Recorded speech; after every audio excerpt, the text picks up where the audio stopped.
Brooke Baldwin. What the virus taught me. We are publishing personal essays from CNN's global staff as they live and cover the story of COVID-19. Brooke Baldwin anchors the 2 to 4 p.m. edition of CNN Newsroom. Based in New York, she was recently diagnosed with coronavirus. New York, it took a full 2-week beating on my body. I went to some very dark places, especially at night. Evenings would bring on an eerie melancholy, which was particularly odd for me, a glass half full chemically blessed kind of gal. But under the influence of coronavirus, as each day came to a close, I would often cry, unable to stave off the sense of dread and isolation I felt about what was to come. I was fighting constant body aches. In the evenings, I started a habit of climbing into the bathtub for 45 to 60 minutes, just to try to use the hot water to distract my skin from the all-encompassing ache that would begin in my lower extremities, the kind of ache that only 2 extra-strength Tylenol could eventually dull. Looking back, my sense of time feels warped and inexact. Some days crawled by tortuously slowly, while others disappeared unaccounted for in my memory, lost in the wash of emotion, sleep, and illness. But what preceded this haze is still crystal clear in my memory. I remember how I felt when the pandemic was first taking hold of our country and my beloved adopted hometown of New York City. I had a job to do. As a journalist, my focus and sense of purpose are galvanized during times of duress. I felt a deep responsibility to tell the stories of this pandemic, to connect our CNN audience with the facts they needed, to show them the human faces enduring this crisis right along with them. In the few days before I got sick, I interviewed former Vice President Joe Biden, who talked about the urgency of flattening the curve. I interviewed a woman named Michelle Bennett, who had just said her last goodbyes via FaceTime to her COVID-stricken mother. And I spoke with a nurse at Lenox Hill Hospital in New York City, Emily Fawcett, who told me about the ways she and other nurses were buoying each other's spirits between grueling shifts helping patients fight the virus. Even in my off hours, I started a series on my Instagram account, Who's in Your Corona Crew, recognizing immediately that a crisis like this required me to shine a light on our interdependence and connection with one another. And then, I got sick and lost my ability to do my job. I was too sick to even continue the Instagram series from my bedroom. I was suddenly cut off from my purpose, and even isolated from my own husband, left to experience the virus firsthand all by myself. Like so many others.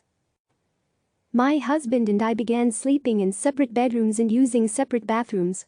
He did his best to bring me soup, toast and tea, without making too much contact. The food didn't matter much to me because I couldn't taste or smell anything anyway. I can remember the day before I lost my ability to taste or smell. I kept smelling the acrid ammonia-like odor of jewelry cleaner. Except there wasn't any jewelry cleaner in sight. By the next morning, wham, I couldn't taste the salted butter on my toast and couldn't catch a whiff of the peppermint in my tea. Along with my appetite, my energy was also zapped. I slept easily 10 to 12 hours at night, waking many mornings soaking wet, having sweat through the sheets.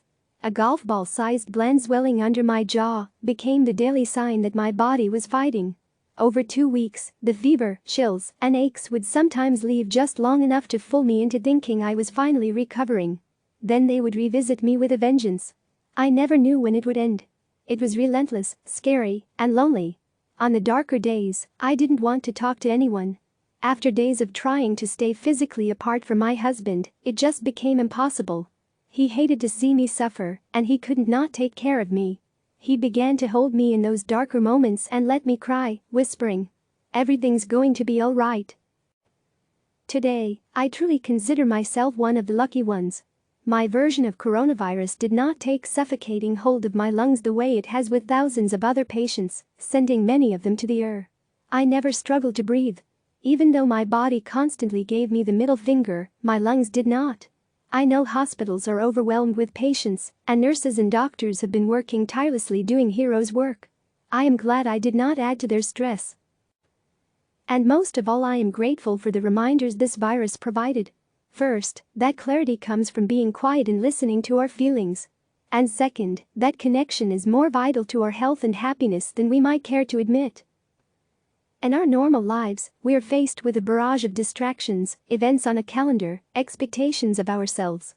But during this time of COVID-induced isolation, whether you're sick or just socially distancing in your home, we've been forced to sit still sans distraction.